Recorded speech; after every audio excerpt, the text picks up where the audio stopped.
শুভ সকাল বন্ধুরা, সুস্থ থাকবেন, ভালো থাকবেন। আমি বিষ্ণুপুর বটতলা আমার ননদের বাড়ি এসেছি, ননদের ছেলের বিয়েতে। তা বিয়ের পরের দিন এসেছি, বিয়ের দিন আমি আসতে পারিনি। পরের দিন সকালে এসে দেখুন আমার ননদের ঠাকুর ঘরটা দেখুন, খুব সুন্দর ঠাকুর ঘর, নতুন ঘর বানিয়েছে। আমার ননদ কবে চলে গিয়েছে গো, ছোট 3টে বাচ্চা রেখে পরলোক গরম চলে গিয়েছে।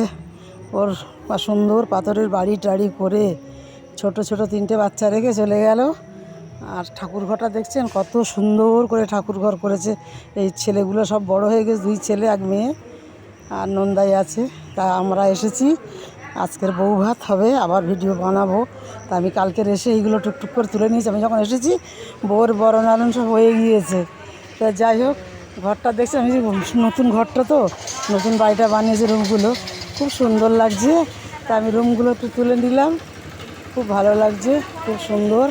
আমার ভালো লাগলো বলে আমি খুব সুন্দর তুলেছি। খুব 4খানা রুম, খুব বড় বড়, আর ডাইনিংটা তো বিশাল বড়। কিছু কিছু তুলেছি, সবগুলো তুলিনি।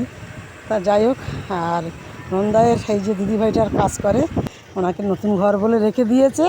খুব সুন্দর বাড়ি বানিয়েছে। আর ননদের বাড়িটা আপনাদের একটু দেখাই।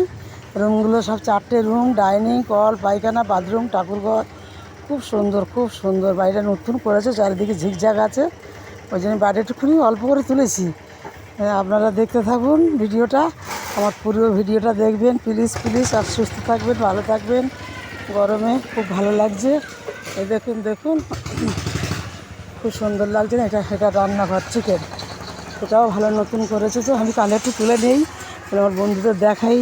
আমার ননদের বাড়িতে এসেছি, দেখছেন খাটাল, এই খাটাল থেকে উনি সব করেছে। আর জমি জায়গাও আছে তো। বিষ্ণুপুর জায়গাটা খুবই ভালো, খুব ভালো লাগেছে বিষ্ণুপুর জায়গা। আপনারা এসেছেন কি আর জানি না, অনেকে হয়তো এসে থাকেন, এই দিকে খুব ভালো লেগেছে। খুব ভালো থাকবেন আপনারাও। আমার ননদের বাড়িটাগুলো একটু দেখাই। আর খাটালগুলো দেখে, 3খানা খাটাল, 3খানা খাটাল, এক একটা খাটালে 12টা আছে, আর একটা 22টা আছে, আর একটা খাটালে ছোটো একটু 10-12 7-8টা আছে।